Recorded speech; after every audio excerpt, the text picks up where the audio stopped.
la casa de antigüedades. Capítulo 46. Era el pobre maestro de escuela. El maestro de escuela en carne y hueso. Apenas menos emocionado y sorprendido al ver a la niña que ella al verlo a él, permaneció unos instantes en silencio, confundido ante la inesperada aparición, sin presencia de ánimo suficiente para levantarla del suelo. Pero rápidamente volvió en sí, tiró al suelo el bastón y el libro y, arrodillándose a su lado, procedió, con los simples remedios que se le ocurrieron, a devolverle el conocimiento. Mientras, su abuelo, inoperante a su lado, se retorcía las manos y le pedía a la niña que por favor le hablara, aunque solo fuera una palabra. Está completamente agotada, afirmó el maestro de escuela, mirándolo a la cara. ¿La ha dejado usted que supere el límite de sus fuerzas, amigo? Está tan débil por pura inanición, repuso el anciano. No creía que pudiera estar tan débil y tan enferma. Lanzándole una mirada medio de reproche, medio de compasión, el maestro tomó a la niña en brazos y, pidiendo al anciano que recogiera la cesta de la niña y lo siguiera, se la llevó de allí con suma celeridad. Había una pequeña posada un poco más adelante, hacia la que, al parecer, se dirigía cuando se vio tan inesperadamente alcanzado.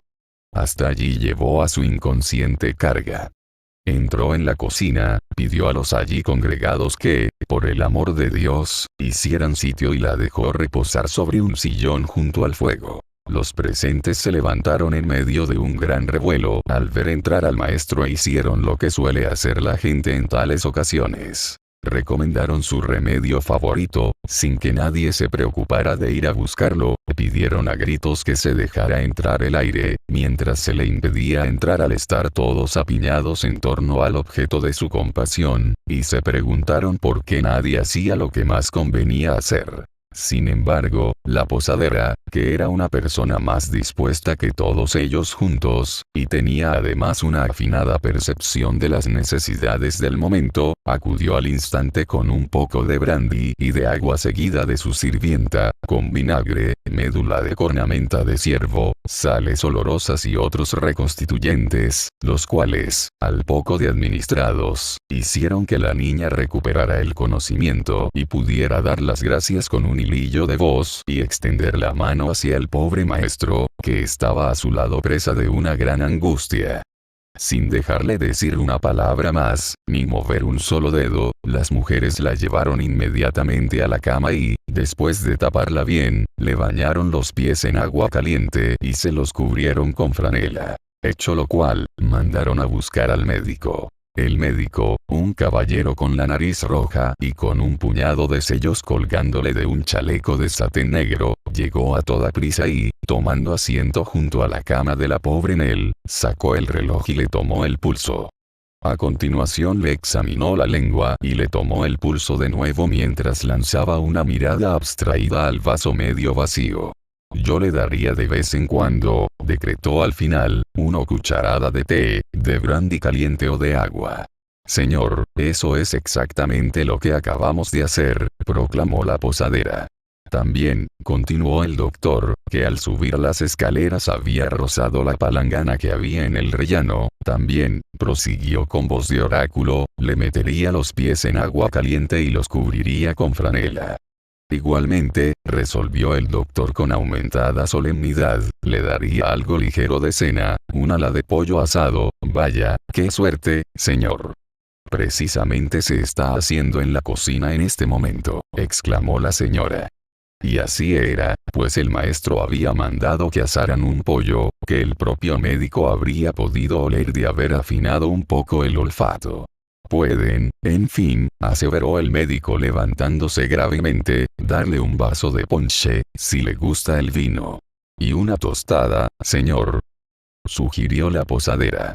Muy bien, aprobó el médico con el tono de quien se rebaja a hacer una concesión. Y una tostada de pan. Pero tenga mucho cuidado de que sea de pan, por favor, señora. Dadas aquellas últimas instrucciones, despacio y con tono solemne, el médico se marchó, dejando a todos los de la casa admirados de una sabiduría que coincidía con la suya propia. Todo el mundo dijo que era un médico muy perspicaz, que conocía perfectamente las necesidades de cada enfermo. Y, al menos en aquel caso, parece que no anduvo muy errado. Mientras se preparaba su cena, la niña se durmió con un sueño reparador, del que la despertaron cuando aquella estuvo lista. Como mostró una extraordinaria ansiedad al enterarse de que su abuelo estaba en la planta baja, y no quería que estuvieran separados, este cenó con ella. Pareciéndole aún a la niña que seguían muy separados, le prepararon al anciano una cama en una habitación interior, a la que se retiró en breve.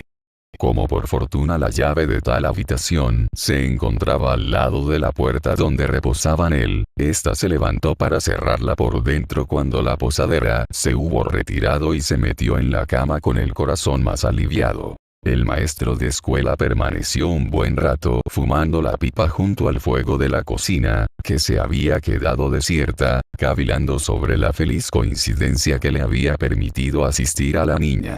Asimismo, hay que decir que salió airoso, en la medida en que su natural modestia se lo permitió, del interrogatorio al que lo sometió la posadera, que mostró una gran curiosidad por conocer cualquier detalle de la vida de Nell. El pobre maestro era tan franco y tan poco versado en la astucia o el engaño que la posadera habría quedado satisfecha en los 5 primeros minutos si él hubiera estado más al corriente de lo que ella quería conocer. Y así se lo hizo saber él. La posadera, en modo alguno satisfecha con aquella explicación, que consideró una ingeniosa manera de esquivar sus preguntas, replicó que por supuesto él debía de tener sus buenas razones. Que el cielo la librara de meter las narices en la vida y milagros de sus huéspedes, que no eran asunto suyo, que tenía tantos asuntos propios a los que atender. Simplemente le había hecho unas preguntas educadas, y estaba segura de que recibiría unas respuestas igualmente educadas. Y le hizo saber que había quedado plenamente satisfecha. Tal vez habría preferido que él le hubiera dicho enseguida que no era muy hablador, pues así se habría evitado todo malentendido. Sin embargo, no tenía ningún derecho a sentirse ofendida por su reserva. Él sabía mejor que nadie lo que tenía que hacer, y tenía perfecto derecho a decir lo que se le antojara, algo que nadie podía disputar de ningún modo. Por supuesto que no. Le aseguro, mi buena señora, le acarició el maestro con suma afabilidad, que le he contado toda la verdad. Como espero salvarme un buen día, le he contado toda la verdad.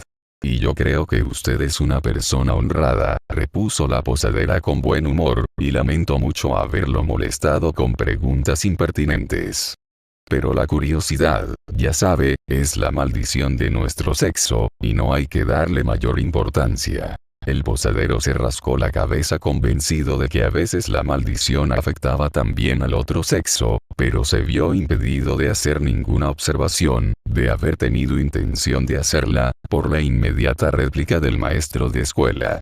Si deseara usted interrogarme durante media docena de horas seguidas, le contestaría pacientemente, si pudiera, por la bondad de corazón que ha mostrado esta noche, observó. Por favor, cuide de la pobrecilla por la mañana y hágame saber temprano cómo está. Ah, y no olvide que yo pagaré por los 3. Despidiéndose de esta manera cordialidad tal vez incrementada a causa de estas últimas palabras, el maestro se fue a la cama, y el posadero y la posadera a la suya. Por la mañana le comunicaron que la niña estaba mejor, aunque aún muy débil, y que necesitaría al menos un día de descanso y una especial atención antes de poder proseguir el viaje. El maestro recibió aquella noticia con gran alivio, sabedor además de que disponía aún de un día, de 2, en realidad, y podía permitirse esperar acontecimientos. Como la paciente iba a levantarse de la cama al atardecer, dejó dicho que acudiría a visitarla entonces. Así pues, salió con su libro a pasear y no volvió hasta llegada dicha hora. Una vez solos los dos, Nell no pudo reprimir las lágrimas. Y el pobre maestro, a la vista de su cara pálida y demacrada, también vertió varias lágrimas, si bien hablando al mismo tiempo enérgicamente de lo necio que era llorar y lo fácil que era evitarlo. No sé cómo agradecerle toda su amabilidad, expresó la niña, pero me sabe mal que seamos una carga para usted. ¿Podré agradecérselo alguna vez? Si no lo hubiera encontrado, tan lejos de casa, habría muerto, y él se habría quedado solo. No hablemos de muerte, por favor, le rogó el maestro, y, en cuanto a lo de ser una carga, me han ido bien las cosas desde que dormisteis en mi casa. ¿De veras? ¡Ah, qué bien!, exclamó la niña, alegrando la cara. Pues sí, repuso su amigo. Me han nombrado secretario y maestro de escuela en un pueblo que está lejos de aquí, y muy lejos de la antigua aldea, como se puede suponer, con un sueldo de 35 libras al año. 35 libras. ¡Qué estupenda noticia!, exclamó la niña. No sabe cómo me alegro. Ahora me dirijo hacia allí, prosiguió el maestro de escuela. Me han concedido viajar gratis en la diligencia, en la imperial del vehículo. A Dios gracias, no están escatimando nada. Como disponía de mucho tiempo antes de la cita, decidí salir a pasear. Qué alegría que se me ocurriera aquella idea. Y qué alegres estamos nosotros también. Sí, asintió el maestro, moviéndose con preocupación en su silla, es una noticia muy buena. Pero vosotros, ¿a dónde vais? ¿De dónde venís? ¿Qué habéis estado haciendo desde que nos despedimos? ¿Qué hacíais antes? Cuéntamelo, por favor. Yo sé muy poco del mundo, y tal vez tú puedas aconsejarme sobre algunos negocios más que yo a ti. Pero sabes que te hablo con el corazón en la mano y que tengo motivos, no lo habrás olvidado, para quererte. Desde aquel día, siento como si mi amor por el niño que murió se hubiera trasladado a ti, que estuviste al lado de su cama. Sí, agregó mirando al cielo, el alma hermosa del pobre niño está renaciendo de sus cenizas, que su paz descienda sobre mí por la ternura y compasión que le tenía.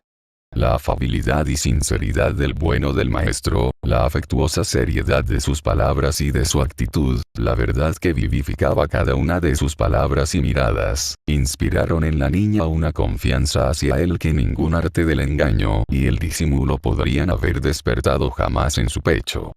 Así pues, se lo contó todo. Que no tenían amigos ni parientes, que había huido con el anciano para librarlo del manicomio y de cuantos peligros lo acechaban, que en aquel momento huyan para salvarlo de sí mismo, y que buscaba un asilo en algún lugar lejano y tranquilo donde no pudiera entrar la tentación ante la cual él sucumbía y donde ella no se viera sometida a las tristezas y tribulaciones que había padecido últimamente. El maestro la escuchó con oídos y ojos admirados. Esta niña, pensó, ha luchado heroicamente contra todas las dudas y todos los peligros, contra la pobreza y el sufrimiento, sostenida solamente por un fuerte afecto y por la conciencia de la rectitud. Sí, el mundo está lleno de estos heroísmos. Yo tengo aún que aprender que las pruebas más duras y mejor sobrellevadas son aquellas que nunca son narradas en ningún libro, pero que se padecen a diario. ¿Cómo no asombrarme ante la historia de esta niña? Otras cosas que dijera o pensara, no viene al caso referirlas aquí. Se decidió que Nell y su abuelo lo acompañarían al pueblo al que se dirigía y que él se encargaría de encontrarles alguna humilde ocupación con la que pudieran subsistir. Seguro que tendremos éxito, expresó el maestro efusivamente. La causa es demasiado buena para que no prospere. Así, acordaron emprender el viaje al día siguiente al anochecer, ya que una diligencia se detendría en la posada para el cambio de los caballos, convencidos de que el cochero admitiría en él a cambio de una pequeña retribución. En efecto, el acuerdo se alcanzó enseguida cuando llegó la diligencia, la cual salió de la posada con la niña perfectamente acomodada entre los equipajes más blandos y con su abuelo y el maestro de pie junto al cochero. La posadera y toda la buena gente de la posada salieron a la puerta a desearles la mejor de las suertes. Qué dulce, suntuosa y plácida manera de viajar recostada sobre aquel bulto que se movía despacio, escuchando el cascabeleo de los caballos, el ocasional restallar del látigo, el suave girar de las grandes ruedas, el rozamiento del arnés, las alegres buenas noches de los que viajaban en carromatos más lentos. Todo agradablemente indistinto bajo el espeso entoldado, que parecía hecho para permanecer escuchando indolente aquellos sonidos hasta caer dormida. Ya empezaba a dormirse, con la misma idea indistinta, mientras la cabeza se bamboleaba sobre la almohada. Proseguir el viaje sin ninguna molestia ni cansancio, oír aquellos sonidos como una música soñada que acuna los sentidos, el lento despertar y descubrirse mirando a través de la cortina sacudida por el viento. Allá en lo alto, el firmamento frío y reluciente con sus incontables estrellas. Abajo, la linterna del cochero bailando como el fuego fatuo de un pantano. A los lados, el desfilar de árboles oscuros, severos. Delante, la larga y desnuda carretera, que no se acaba nunca, hasta que se detiene bruscamente en una cresta escarpada como si no hubiera ya camino. Y la parada en la posada para que coman los caballos, y verse ayudada a bajar y entrar en una habitación con chimenea y velas, los párpados que se cierran y alguien que recuerda amablemente que la noche es fría, y, para mayor disfrute, pensar que es más fría de lo que en realidad es. Qué delicia viajar en diligencia. Y seguir viajando, primero tan despierta y poco después tan somnolienta. Despertarse de una cabezadita cuando pasa el coche de postas como un cometa que surca el firmamento, con sus farolas deslumbrantes y el fragor de las herraduras, y la visión del cochero, que se queda detrás para tener los pies calientes, y de un caballero con gorro de piel que tiene los ojos abiertos de par en par, como despavorido. La larga parada en la barrera de portazgo, pues el guarda se ha acostado, y llamar a la puerta hasta que contesta con un grito ahogado entre las sábanas de la pequeña habitación de arriba, donde hay una tenue luz ardiendo, y, con gorro de noche y tiritando, baja a abrir la barrera y manda al diablo a los carruajes que no viajan de día. El frío intenso en el intervalo entre la noche y la mañana. La lejana franja de luz que se ensancha y extiende, y deja de ser gris para volverse blanca y luego amarilla y luego roja viva. La llegada del día, con la alegría y la vida que trae. Hombres y caballos tirando del arado. Pájaros posados en árboles y vallas, y niños en campos solitarios que los espantan con carracas. La llegada a una ciudad. La gente que abarrota el mercado, carretas y carruajes en el patio de la posada, vendedores delante de sus tiendas, tratantes paseando sus caballos de un extremo a otro de la calle para venderlos, cerdos que se revuelcan en el lejano fango gruñendo y después salen corriendo con cuerdas atadas a las patas para meterse en las asépticas boticas y ser desalojados a escobazos por los mancebos. La diligencia nocturna y el relevo de los caballos. Los pasajeros descontentos, helados, con mala cara, a los que crece una melena de 3 meses en una sola noche. El cochero, fresco como una rosa y exquisitamente bello por contraste con los pasajeros. Cuánta agitación, cuántas cosas en movimiento, cuántos incidentes. Cuando un viaje fue tan delicioso como aquel en diligencia, Nell, que a veces caminaba unos 2 kilómetros para dejar a su abuelo en el interior de la diligencia o convencía al maestro para que ocupara su lugar y descansara un poco, prosiguió el viaje muy contenta hasta que llegaron a una gran ciudad donde la diligencia se detuvo para hacer noche. Pasaron por delante de una iglesia imponente. En las calles había un sinfín de casas viejas, construidas con una curiosa mezcla de tierra y yeso y entrecruzadas con vigas negras que les prestaban un aspecto notable, vetusto.